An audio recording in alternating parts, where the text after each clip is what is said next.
Okay. ये question देखो। ये question solve partial differential equation y square p minus x y q equal to x z minus two y where p equal to क्या del z by del x and q equal to del z by del y. This topic is on कौन सा टॉपिक है ये? Lagrange's. देखो, first order P D Lagrange's for capital p small p plus capital q small q equal to r. Okay. Lagrange's form से इसको solve करना है। Solve this partial differential equation. मतलब देखो आगे सॉल्यूशन में कैसे देखो इस ये पार्शियल डिफरेंशियल इक्वेशन सॉल्व करना है। सॉल्यूशन में कैसे कैसे कह दिया है उस हिसाब से स्टेप बाय स्टेप अपन जाएंगे। ठीक है। The given partial differential equation is y square p minus x y q equal to x z minus two y.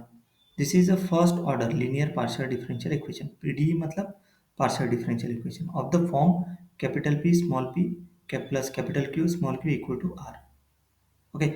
Where capital P equal to y square capital Q equal to minus x y capital R equal to x z minus two. ये कहाँ से लाया? यहाँ से। ये जो Lagrange's form वाला equation जो है इसको कंपेयर किया है। किसके साथ कंपेयर किया है इसको? इसको इसके साथ कंपेयर किया है।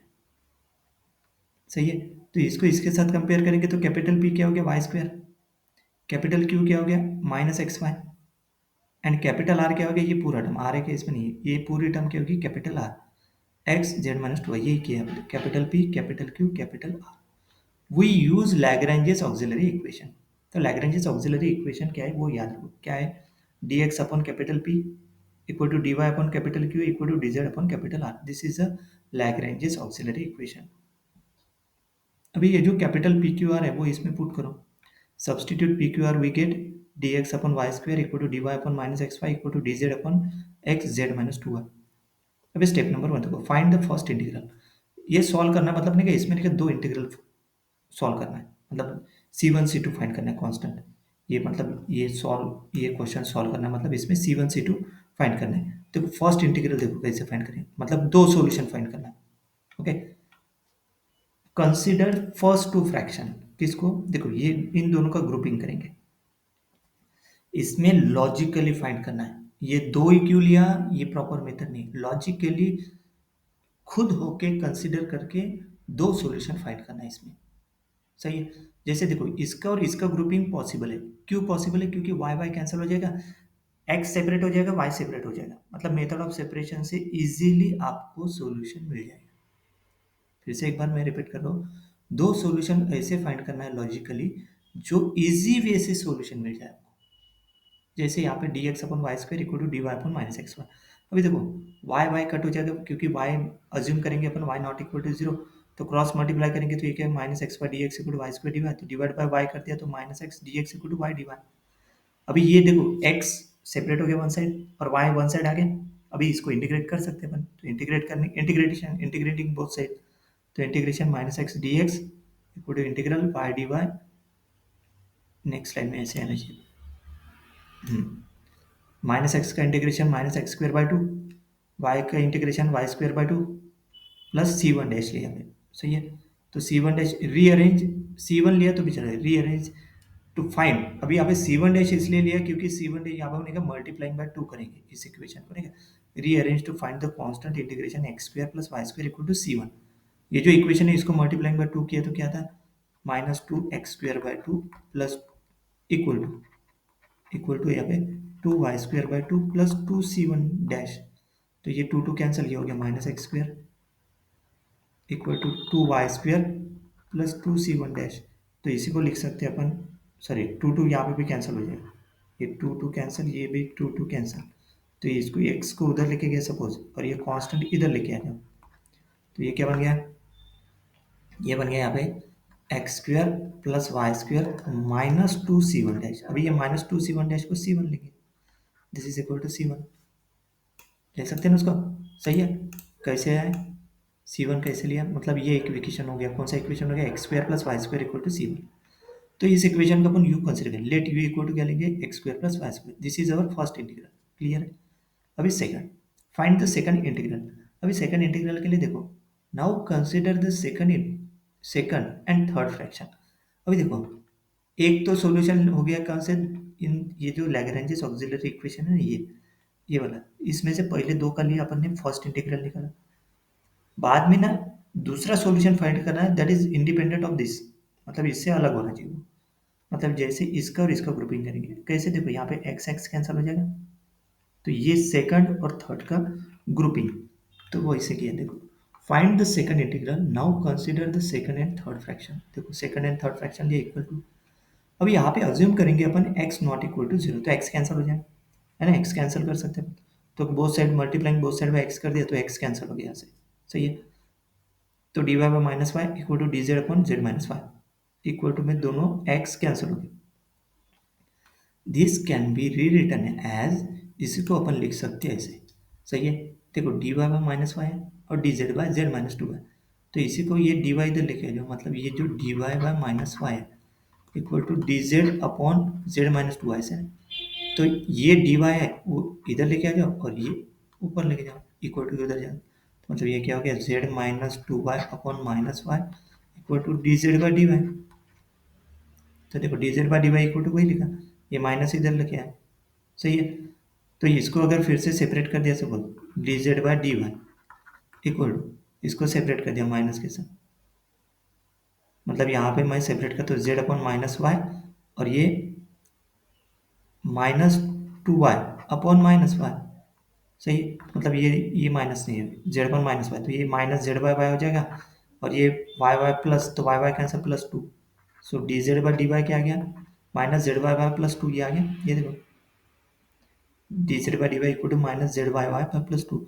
अभी rearrange into a linear first order ordinary differential equation, अभी इसको क्या है, linear first order ordinary differential equation में क्या मतलब वो कौन सा फॉर्म है, इस फॉर्म में कन्वर्ट किया। देखो D Z by D Y equal to P of Y Z equal to Q of Y, this is a linear ordinary differential equation, मतलब ये D Z by D Y equal to minus Z by Y है ना, देखो Z Z ऊपर में Z Z equal to Q of Y, ये हो गया लीनियर ओडीई।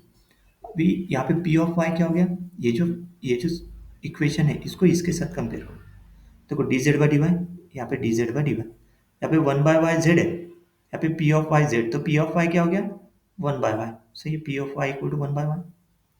देन यहाँ पे Q of Y right hand side में, यहाँ पे क्यू ऑफ वाई क्या है, यहाँ पे टू है, तो क्यू ऑफ वाई टू है, सही है। अभी इसका सॉल्यूशन फाइंड कैसे करते हैं, सॉल्व लीनियर डिफरेंशियल इक्वेशन कैसे सॉल्व करते हैं, पहले तो उसका इंटीग्रेटिंग फैक्टर निकालते हैं, तो integrating factor is e to the power integration of p of d y, linear differential मतलब linear differential ordinary differential equation solve करने के लिए इस फॉर्म में है, सही है। जो इस फॉर्म में इक्वेशन है उसका सॉल्यूशन फाइंड करने से पहले उसका इंटीग्रेटिंग फैक्टर निकालते हैं, तो इंटीग्रेटिंग फैक्टर का फॉर्मूला क्या है, e to the power integration of p of y d y, तो पी ऑफ वाई क्या है, वन बाय वाई, तो पुट कर दो इसमें, देखो integrating factor equal to e to the power integration of one by y d Y equal to one by y का integration log y, मतलब एल एन, एल एन मतलब log to the base e, तो इसका हो गया y, तो y इसको mod y लिखने से y लिखो, क्योंकि y assume we can use y assuming y greater than zero, so y greater than zero ले तो अपन इसके इंटीग्रेटिंग फैक्टर क्या लेंगे अपन, ओनली y, सो अज्यूम करेंगे, देखो multiplying ODE by the integrating factor, सही है।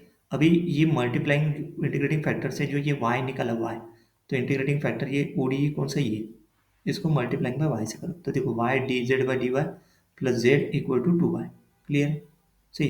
अभी left side is a derivative of the product D D D D Y of Y Z, है ना, मतलब इन दोनों का सम जो है ना, मतलब this is D D Z of Y Z, मतलब इसका अगर डेरिवेटिव किया सपोज, इसका अगर डेरिवेटिव किया कौन सा, D D Y by Y Z equal to क्या आएगा, D Y by D Y into Z plus Y D Z by D Y, मतलब यहाँ पे डी वाई कैंसिल हो गया, तो this is Z Y D Z by D Y, मतलब ये हो गया Y D Z by D Y plus Z, सही है, this is D D Y of Y Z, देखो ये देखो ये जो है ना, ये देखो ये यहाँ पे सही है, सेम है, मतलब इसी को अपन लिख सकते हैं, इसी को लिख सकते हैं अपन, ये d D Y of Y Z, तो वही लिखा है यहाँ पे, left side is the derivative of the product D D Y of Y z, सही है। So d D Y of Y Z equal to two y, मतलब ये इसकी जगह ना कि इसकी जगह ये पुट कर दिया, so d D Y of Y Z equal to two y, अभी ये इंटीग्रेबल है ना, देखो ना इसको इंटीग्रेट कर सकते हैं ना, d D Y of Y Z मतलब integration with respect to y करेंगे, तो integration with respect to y, तो यहाँ से डी डी वाई कैंसिल हो जाएगा, मतलब इंटीग्रेशन यहाँ पे लिखी है, तो ये देखो integrate both side with respect to y, तो d D y y z d Y मतलब d Y cancel, integration cancel हो जाएगा, मतलब बचेगा सिर्फ वाई जेड, देखो वाई जेड है। देन यहाँ पे integration of two y d Y, मतलब वो नेक्स्ट लाइन में ऐसे आना चाहिए, यस ऐसे। देखो यहाँ पे वाई जेड आ गया, इसका इंटीग्रेशन, और इसका integration integration of two y d y, इसका इंटीग्रेशन था two y square by two, तो टू टू कैंसल, तो बचा सिर्फ वाई स्क्वेयर, देखो y square plus c two. अभी rearrange to find the constant integration, constant equal to लाना है ना, तो y Z minus Y square equal to c two, ये वाई स्क्वेयर इक्वल टू भी इधर गया, तो इसको वी लेंगे। सही है, let v equal to Y Z minus Y square, this is our second integral. सही है, अभी फाइनल सोल्यूशन u भी निकल गया, v भी निकल गया, है ना, अपन ने u भी फाइंड किया और v भी फाइंड किया। u क्या फाइंड किया अपन ने ऊपर में x square plus Y square, और v क्या है यहाँ पे y Z minus Y square. So ये दो इंटीग्रल निकले।